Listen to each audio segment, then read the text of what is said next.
How's Grant here, welcome back to the channel, and it is finally here, 2 years in the making. We finally get a refresh to the 2019 iPad mini, which brings it in line with the design of the rest of the iPads and iPhones with the all-screen display. No more home button. You can see their iPad mini. I went with the 256 gig version, Wi-Fi plus cellular, because if you're getting a small portable tablet like this, it's probably good to get mobile data with it. And so let's break this thing open. And first thing on the pricing, and I think Apple is doing Apple things right here. They say starting at $499 for the Wi-Fi model, which sounds good, but it's the 64 gig Wi-Fi model. If you want 256 gigs or more storage, there is no 128 gig option. You're going to pay another $150 on top of that. And of course, being a small little portable tablet, if you're going to want cellular data, which is pretty logical, that's another $150. So you're at $800 at this point for this particular model, which to me is a little bit high for what it is, but that's Apple doing Apple things. So let's go ahead and check out the tablet here first. All that great paper unboxing stuff. And so this comes in several different colors. It comes in purple, starlight, pink, and I didn't really like any of those colors. I was hoping for a blue, so I just went with the traditional space gray right here. And packaging probably pretty minimal. You can see here the rest of the stuff designed by Apple in California. Let's see, you're probably gonna get your normal setup guide and sticker action here. So you've got iPad mini, so your basic setup information there. Other paperwork, you have your SIM tool for your Wi-Fi model, and then you've got your traditional Apple stickers, not color-coded to the color of your iPad, unfortunately. And then you actually have things in the box here. You've got your charging cable here, so this is Type-C, so this is going to be USB Type-C.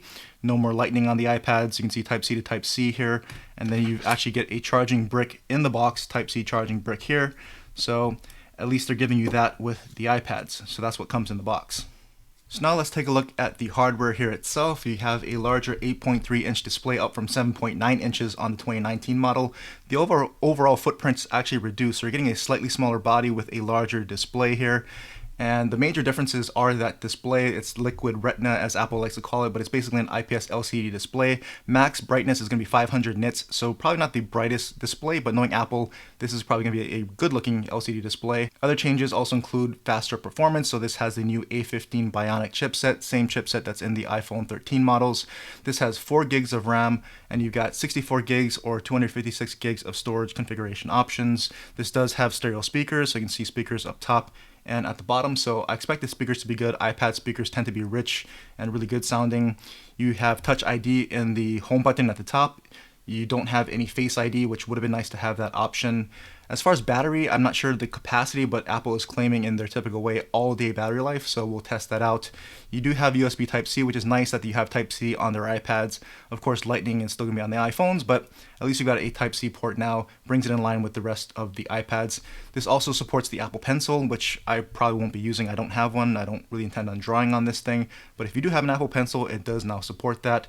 The cameras on this thing, you have the front-facing camera, 12 megapixel, just like the rest of the iPads. It supports center stage and FaceTime, meaning it's an ultra-wide angle camera, so it'll track your movement, it'll zoom in and out as objects come into the frame. So all that's here on this iPad mini. You've got a standard 12 megapixel camera on the rear, just like their iPhones.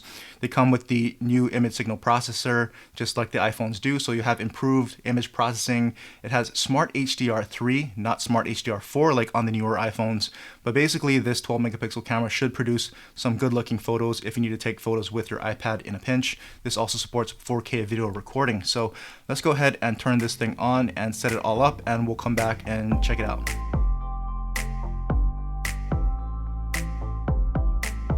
So I've gone ahead and set it all up. Before we check it out, I just want to point out a few things about the hardware. So you can see the volume buttons are at the top, along with the power button that doubles as your Touch ID sensor that you actually have to push in to activate it. So you can't just rest your finger on it. You're going to have to actually press the power button, and then it'll activate your Touch ID.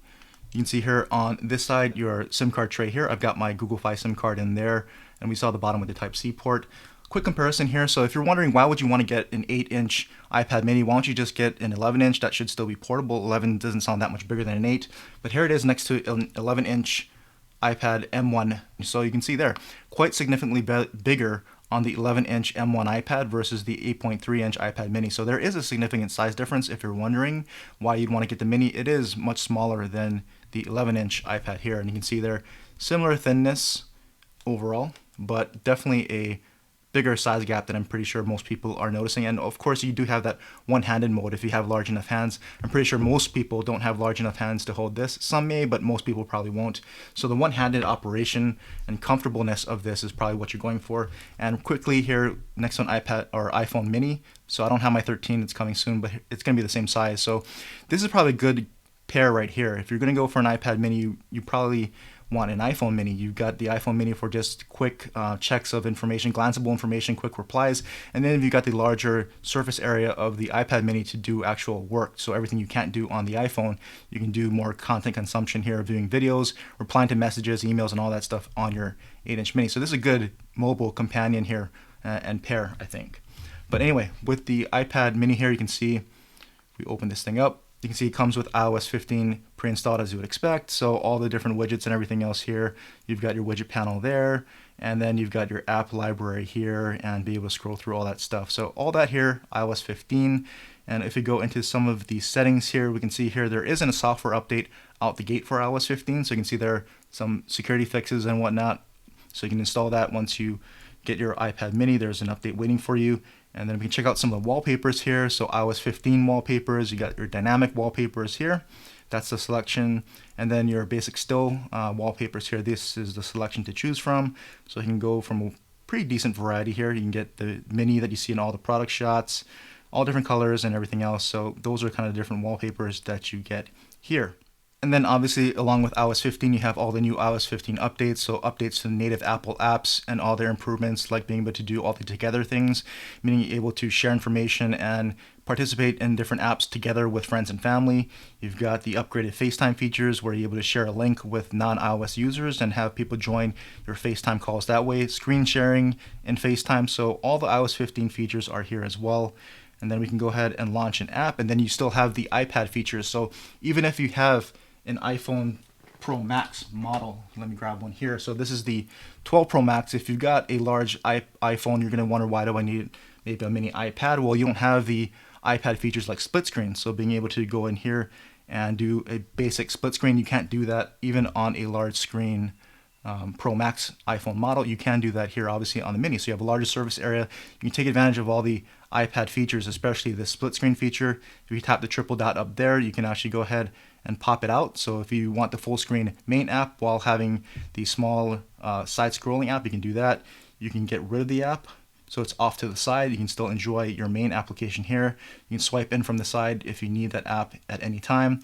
And of course, if you want to go full screen, you can just tap the three dots and go to full screen there, and you've got full screen mode on that one. So split screen and multitasking on the iPad mini works just like any other iPadOS device.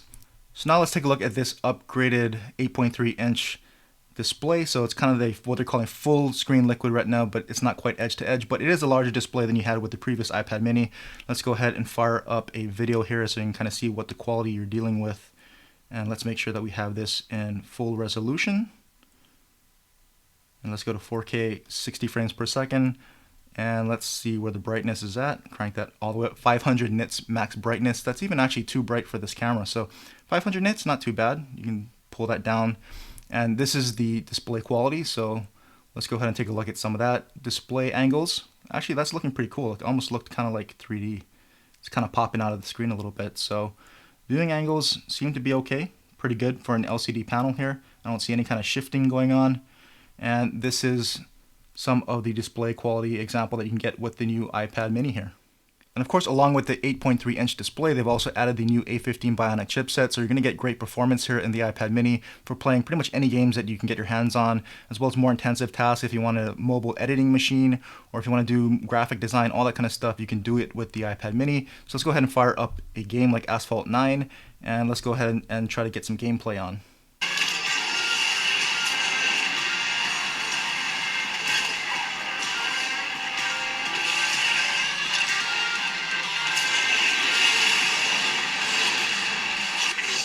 And just to give you a better sense of the sound of the speakers, let's go ahead and just play some music here. So let's pick a track and let's check out the speakers. Boost it all the way up, 100%.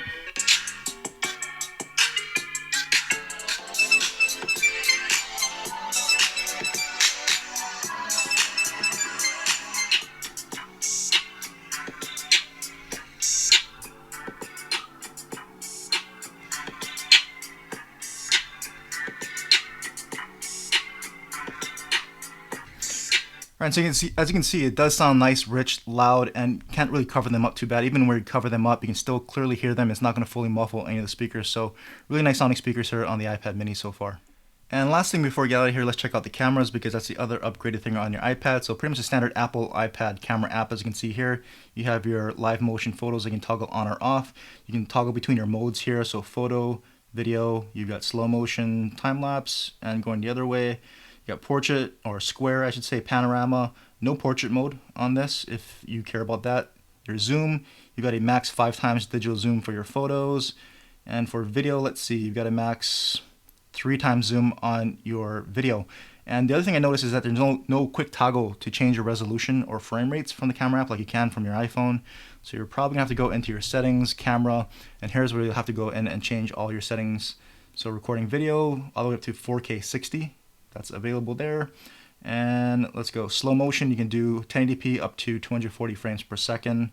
And formats, you've got your high efficiency or your typical most compatible mode. So all that is typical, but unfortunately you can't toggle between them in the app. You're gonna have to go into your camera settings to do all that. And so real quickly before we get out of here, let's just go ahead and check out some quick photo and video samples.